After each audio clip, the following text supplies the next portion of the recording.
মুর্শিদাবাদের মানুষ দাঙ্গা চায় না, মুর্শিদাবাদবাসী দাঙ্গা চায় না, সে যে ধর্মেরই হোক না কেন। মালদা মুর্শিদাবাদ কখনো দাঙ্গা চায় না। দাঙ্গাকারীদের উপযুক্ত শাস্তি দেওয়ার জন্য এখন থেকেই প্রস্তুতি নিতে হবে। তো ভবিষ্যৎ বলবে, সেটা আমি তো ভবিষ্যৎ দ্রষ্টা নই, ভবিষ্যৎ বলবে। কিন্তু মানুষের সঙ্গে থাকতে হবে, মানুষের পাশে দাঁড়াতে হবে, মানুষের মধ্যে বিরোধ বিভেদ তৈরি করা শক্তিকে পরাস্ত করতে হবে।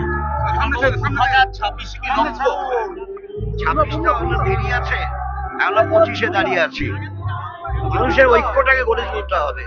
সমস্ত শ্রমজীবী মানুষের ঐক্য গড়ে উঠলে পর কোনো বিভেদকারী শক্তি কোন রকম ফায়দা তুলতে পারবে না। তৃণমূল বিজেপি বারংবার বলে আসছে যে ব্রিগেডের ময়দান ঘটছে, কিন্তু কোনোভাবেই কোনো প্রতিফলন সেটা হচ্ছে না ব্যালট বক্সে।